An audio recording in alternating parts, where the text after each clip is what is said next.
I'm Jana Fisher, 28 years old, and I never thought my own family would become my enemies. But standing outside Mercy General Hospital with my hands shaking as I gripped my phone, that's exactly what they'd become. Inside that building, my grandmother Beatrice lay dying, and my own mother had just told me I wasn't welcome. "We'll handle this ourselves," Mom had said, her voice cold as January rain. Through the glass doors, I could see my brother Derek pacing near the elevators, my Aunt Patricia checking her watch like Grandma's death was an inconvenience interrupting her schedule. They'd locked me out of every decision. The doctors wouldn't talk to me. The nurses had orders to keep me away from her room. My grandmother, the woman who raised me when Mom was too busy climbing her corporate ladder, was alone. And I was powerless. My chest felt hollow, scraped clean of hope. Then I heard footsteps behind me, the click of worn boots on concrete. I turned to see Winifred standing there, our neighborhood's so-called crazy lady with her wild gray hair and thrift store coat. She smiled, but her eyes held something sharp and knowing. "I heard about Beatrice," she said quietly. "Your family's making a mistake." Winifred had lived 3 houses down from Grandma Beatrice for 15 years.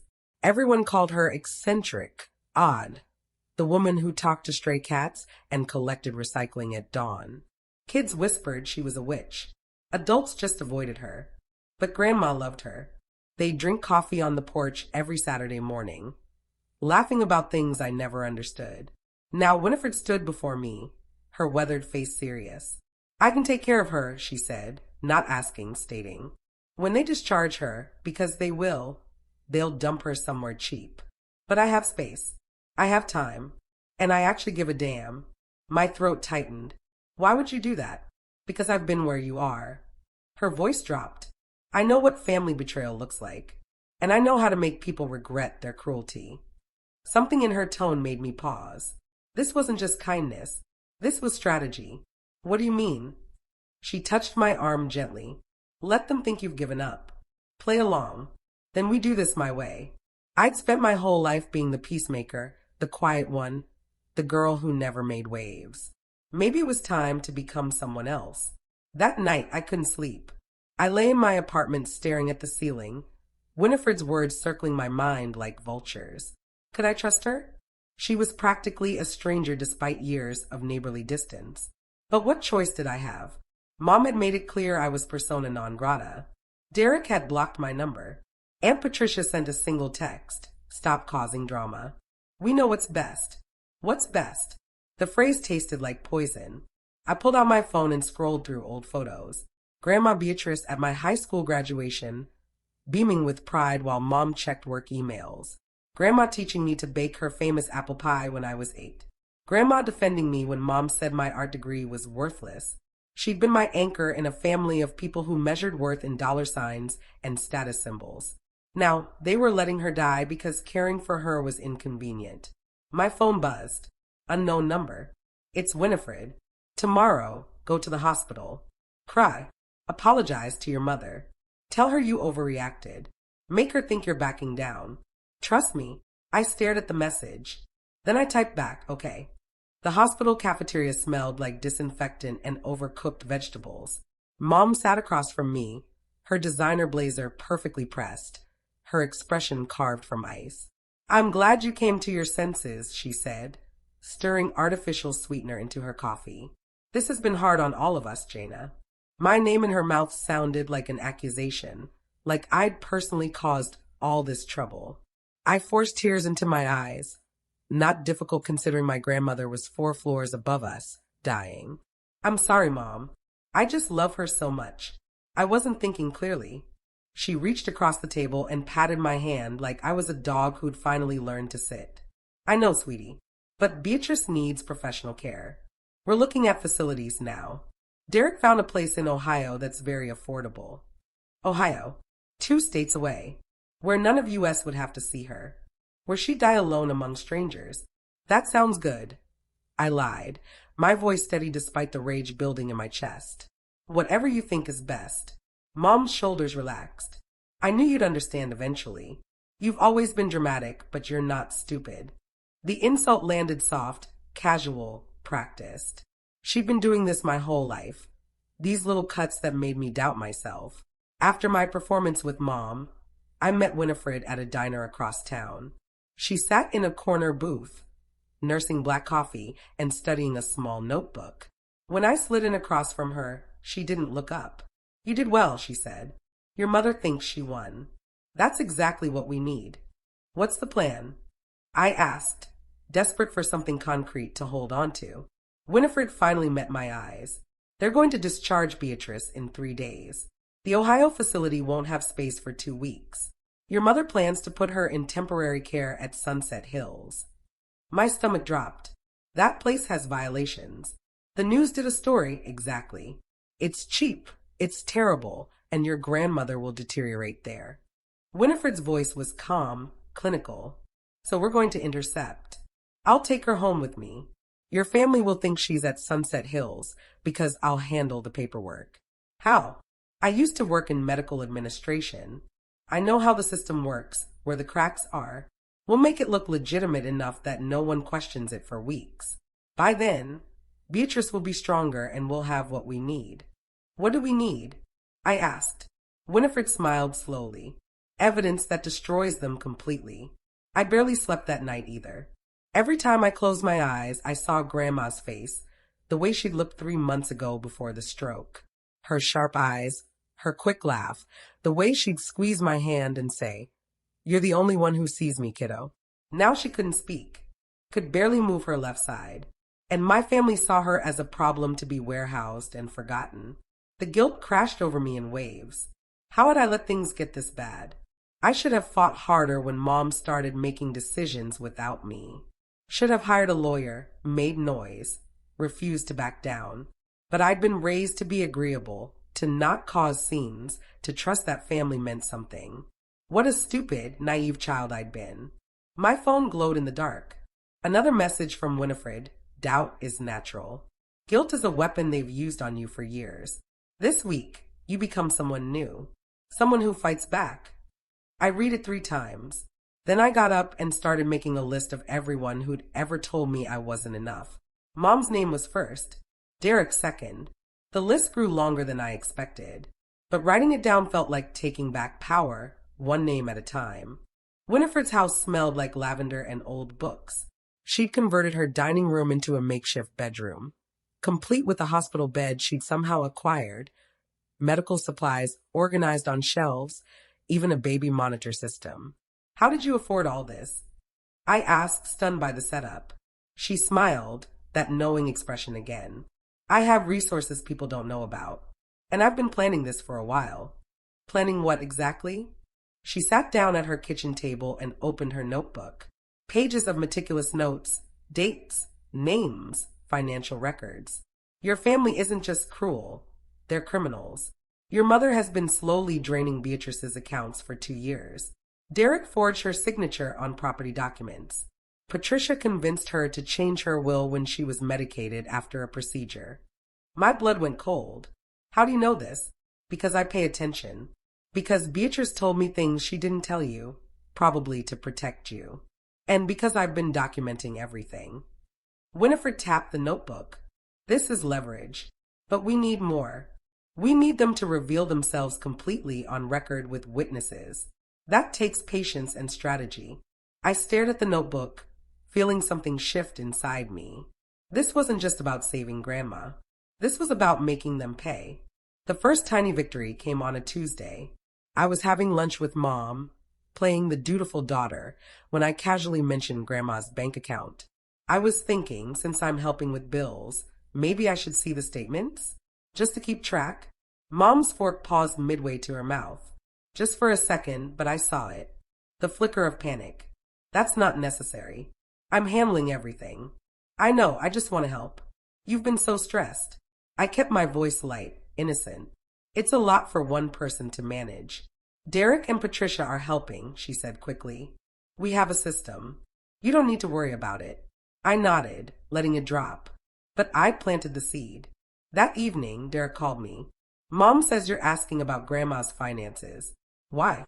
"Just trying to help," I said. "Is that a problem?" "It's handled. Don't complicate things." He hung up before I could respond. I texted Winifred, they're nervous. She replied immediately, "Good." Keep pushing gently. Let them start turning on each other. And for the first time in weeks, I smiled.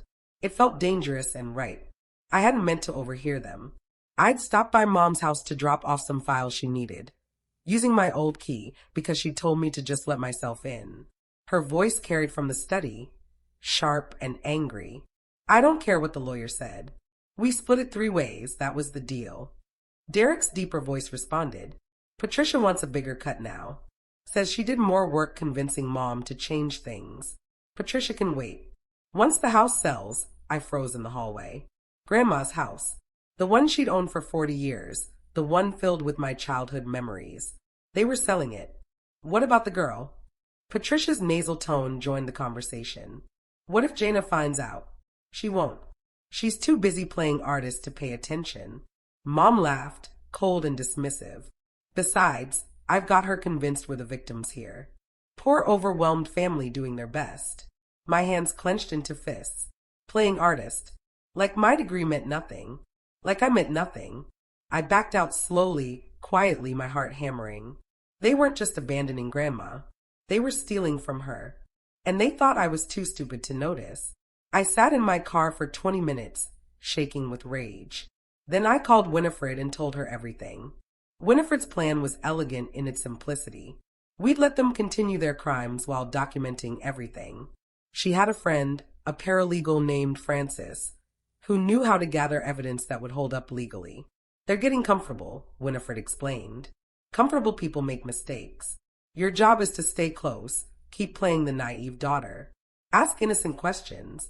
Let them think you're too trusting to suspect anything. Over the next 2 weeks, I became a different person. I smiled at family dinners while my phone recorded conversations. I offered to help with Grandma's paperwork and photograph documents when no one was looking. I asked Derek about the house sale like I was just curious, and he bragged about the buyer they'd found, never realizing he was confessing to fraud. Patricia was easiest. She couldn't resist showing off her financial cleverness.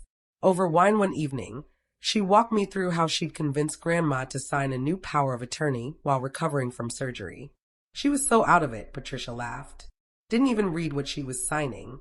I laughed too, the sound hollow in my ears. Later, I gave Winifred the recording. Each piece of evidence felt like armor, protecting me from their lies. My cousin Trevor was a lawyer, the family's golden boy with his downtown office and expensive suits. When he called offering help, I almost believed him. I heard things are tense, he said, his voice warm with practiced sympathy. I want to help you navigate this legally. Family should stick together. We met at his office. He had contracts ready, papers that would give him limited power of attorney to assist with Grandma's care decisions. This just makes everything easier, he explained. No fighting, no confusion. We all work together. I pretended to read through the documents, but Winifred had already warned me. She'd found Trevor's name on some of the property documents Derek had forged. He wasn't helping. He was covering tracks. This looks good, I said, reaching for a pen. Then I paused. But why do you need power of attorney? Mom already has that. His smile tightened. It's redundant authority. Legal protection. You understand? Sure. I signed with a fake name, close enough that he wouldn't notice immediately. Let him think he'd won. By the time he realized the signature was worthless, we'd have everything we needed. Walking out of his office, I felt powerful for the first time in my life. Trevor's greed became his downfall. He'd gotten sloppy, confident that I was too naive to question him. Winifred had Frances dig into his practice, and what she found was beautiful. He'd been using client funds to invest in property flips, including Grandma's house. He'd created fake LLCs, forged documents, built an entire paper empire that would collapse under scrutiny. We don't confront him, Winifred said. We report him to the state bar. Quietly, with evidence. Let the system do the work. I filled out the complaint forms myself, attached the documentation Frances had gathered, sent it certified mail. 3 weeks later, Trevor called me, panicked. Did you file a complaint against me? His voice shook. Someone reported me to the bar. They're investigating everything. I let the silence stretch. Why would I do that? I don't know. But if you did, you need to withdraw it. This could ruin me. I'm sure it's a misunderstanding, I said, my voice sweet. Innocent people have nothing to worry about, right? He hung up. 2 days later, the state bar suspended his license pending investigation. Mom called me crying, asking if I knew anything. No, I lied. I'm so sorry this is happening. Inside, I was celebrating. 1 down. 3 to go. The phone call came at midnight. Mom's voice sharp with accusation. You're destroying this family. Derek told me about your questions. Trevor's suspension. Patricia says you've been acting strange. What are you doing? I sat up in bed, calm despite my racing heart. This was the moment Winifred had prepared me for. I'm not doing anything, I said quietly. I'm just paying attention. Something you should have done before you started stealing from your own mother. Silence. Then I don't know what you think you know. I know you've been draining Grandma's accounts. I know Derek forged documents. I know Patricia manipulated her into signing things she didn't understand. I know Trevor was using her property in his schemes. My voice was steady, cold. I know everything, Mom. You ungrateful little. I'm the one who's ungrateful? I laughed, the sound surprising me. You abandoned her. You tried to ship her away to die. You stole from her while she was helpless. And you want to talk to me about gratitude. Mom's breathing was sharp on the line. You can't prove anything.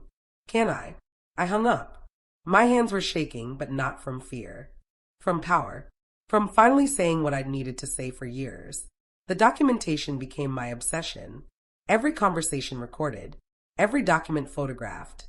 Frances taught me what would hold up in court versus what was just emotional evidence. Facts, she said. Bank statements, property records, medical records showing when your grandmother couldn't have understood what she was signing. Witnesses who saw your family's behavior. I collected testimonies from Grandma's neighbors. Mrs. Chun, who'd witnessed Derek yelling at Grandma about selling the house. Mr. Kowalski, who'd seen Mom taking boxes of valuables from the house at night. Even Grandma's mailman, who'd noticed the sudden change in mail forwarding after her stroke. Each person was horrified by what my family had done. Beatrice was a good woman, Mrs. Chin said, tears in her eyes. She didn't deserve this. I also documented Grandma's condition now, living with Winifred. She was improving. Physical therapy 3 times a week. Speech therapy every day. Winifred had arranged everything, paid for everything. The contrast was damning. My family had wanted her to deteriorate. Winifred wanted her to thrive. And I was documenting every single moment of her recovery, building a case they couldn't fight. I didn't realize how much Winifred was guiding me until one evening when I found her sitting in her garden, staring at nothing. You've done this before, I said, sitting beside her. Help someone fight back. She nodded slowly. My sister. 20 years ago. Our family did to her what yours is doing to Beatrice. I was young, didn't know how to help. By the time I learned, it was too late. She died in a state facility alone, while our parents spent her inheritance. The pain in her voice was ancient and fresh. I swore I'd never let it happen again. That's why you helped me. That's why I help anyone I can. Your grandmother included. She knew my story. She knew I'd fight for her when no one else would. I took her hand, feeling the strength in her weathered fingers. Thank you for all of this. I couldn't have done it without you. Yes, you could have, Winifred said firmly. You just needed someone to show you that you're stronger than they told you. That's what bullies do. They make you believe you're weak. But you were never weak, Jaina. Just untested. Her words settled in my chest like armor. I'd been tested now, and I'd passed. The family secret came in a manila envelope, delivered to my apartment with no return address. Inside were letters, dozens of them, between my grandfather and Grandma Beatrice from 60 years ago. Love letters.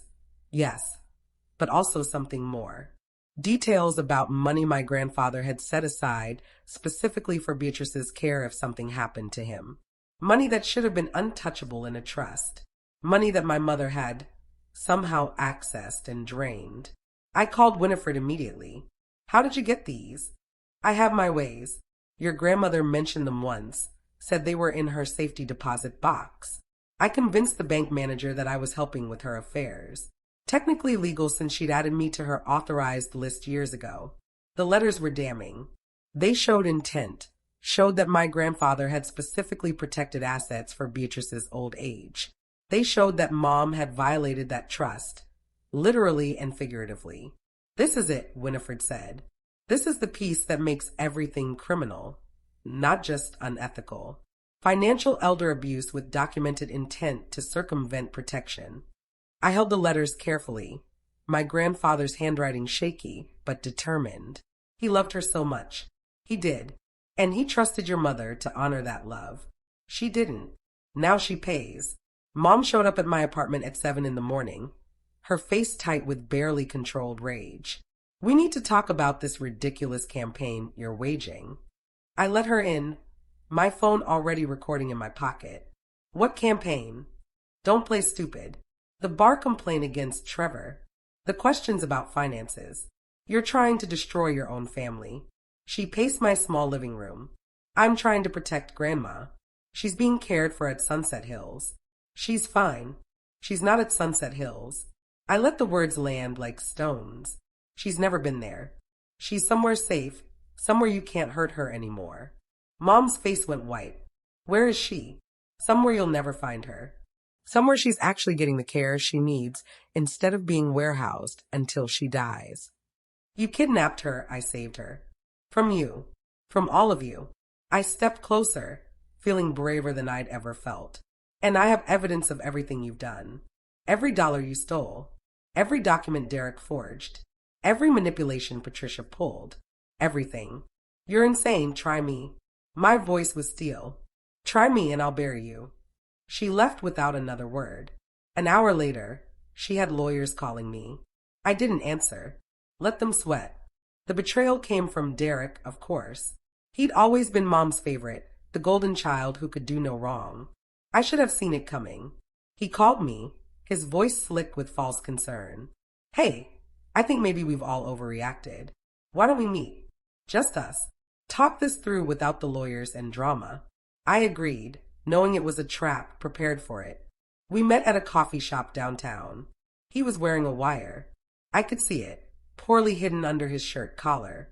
So I was careful, said nothing incriminating. Instead, I talked about Grandma, about how much she'd meant to me, how hurt I was by the family's abandonment.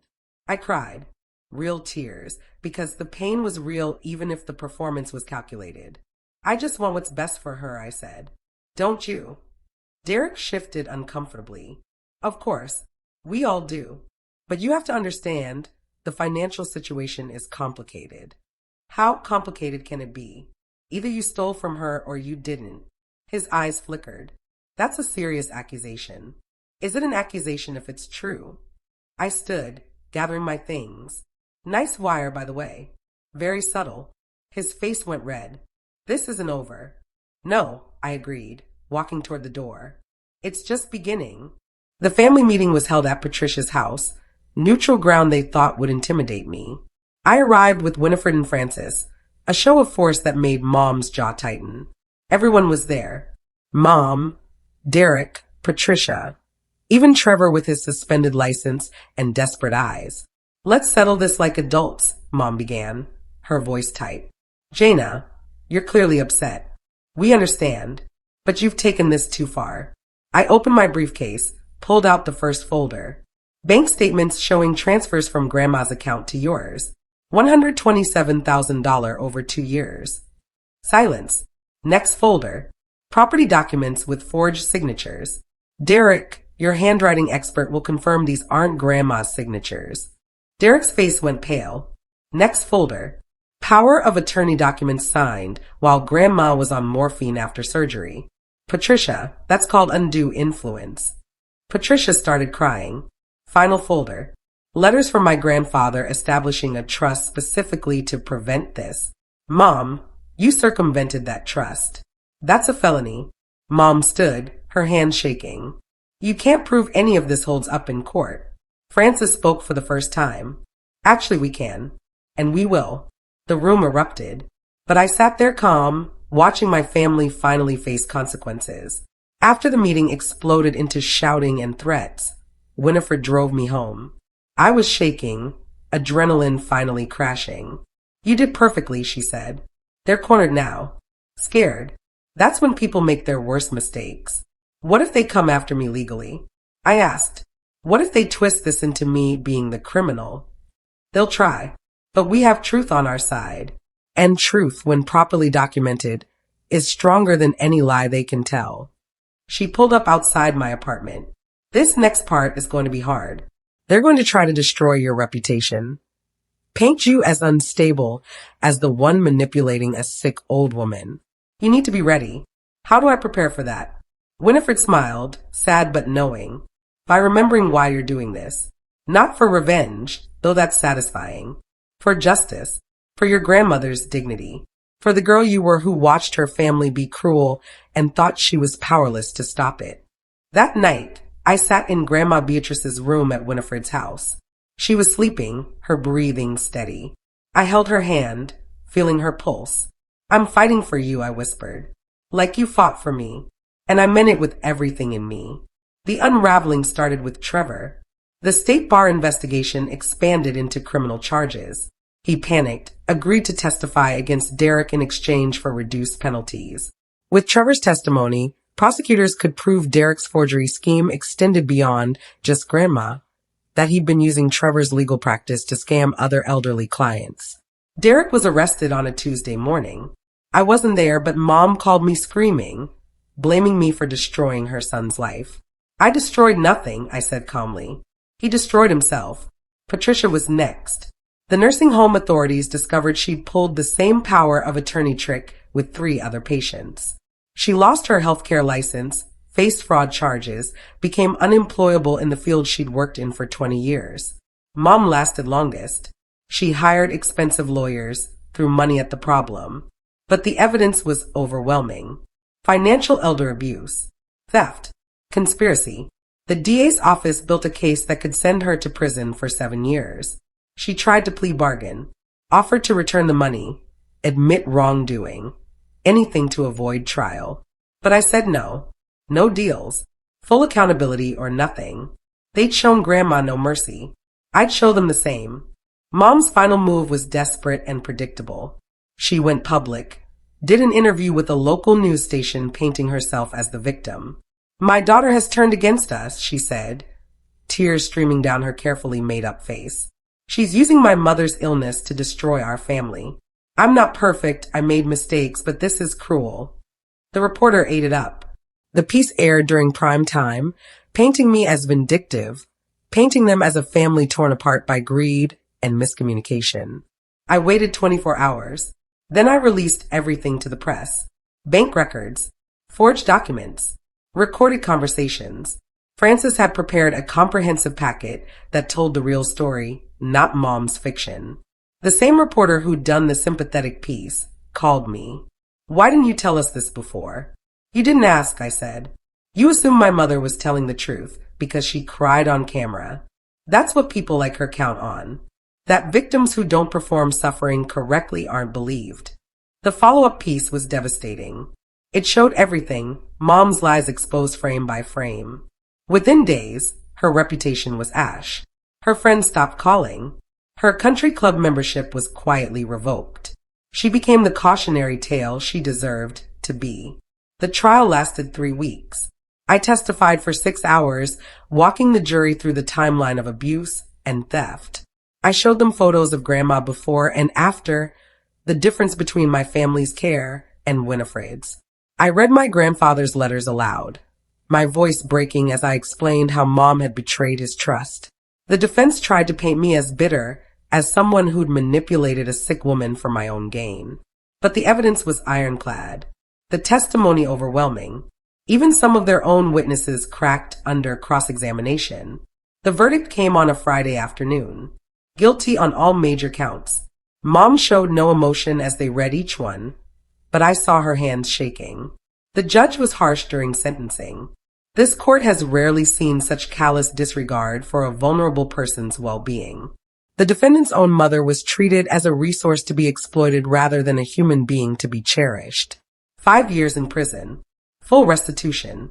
Permanent loss of power of attorney privileges. As they led her away, she looked at me once. I held her gaze, felt nothing but cold satisfaction. This is your fault, I mouthed. She looked away. finally defeated. The poetic justice came in small, perfect moments. Derek lost his contractor's license, his business, his house. Last I heard, he was doing construction work in another state, starting from nothing. Patricia worked in retail now, forbidden from healthcare, her careful social status destroyed. Every time she rang up a purchase, she had to live with what she'd done. Trevor was disbarred, his legal career over at 38. He moved back in with his parents, broken and humiliated. But the sweetest justice was watching the money return to Grandma Beatrice's accounts. Every dollar, plus interest, plus penalties. More than she'd had before they started stealing. Enough to pay Winifred back and fund Grandma's care for the rest of her life, however long that might be. Grandma was improving steadily. She could speak in short sentences now, could move her left side with assistance. She'd never be what she was before the stroke, but she was alive. She was cared for. She was loved, and she knew what I'd done for her. One afternoon, she squeezed my hand and whispered, "Proud of you." That was worth more than any verdict, more than any revenge. Just knowing I'd fought for her the way she'd always fought for me.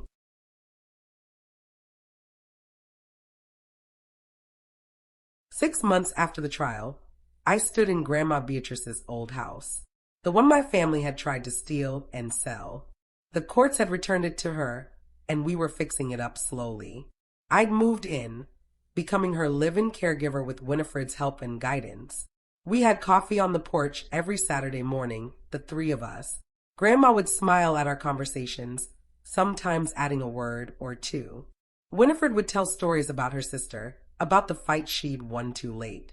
I'd talk about my art, which I'd returned to with new purpose. I was painting Grandma's portrait, capturing not who she'd been before, but who she was now. Stronger, survivor, beloved.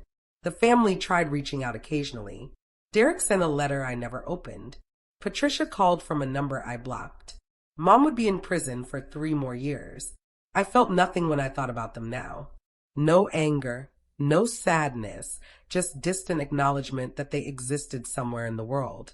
I'd won not through violence or cruelty, but through patience and truth, through refusing to be silenced, through finding allies in unexpected places, through becoming someone who fought back. As I painted, Grandma watched me, her good hand resting on Winifred's arm. 2 women who'd saved each other, who'd saved me. This was family now, chosen, earned, real, and I was finally completely free.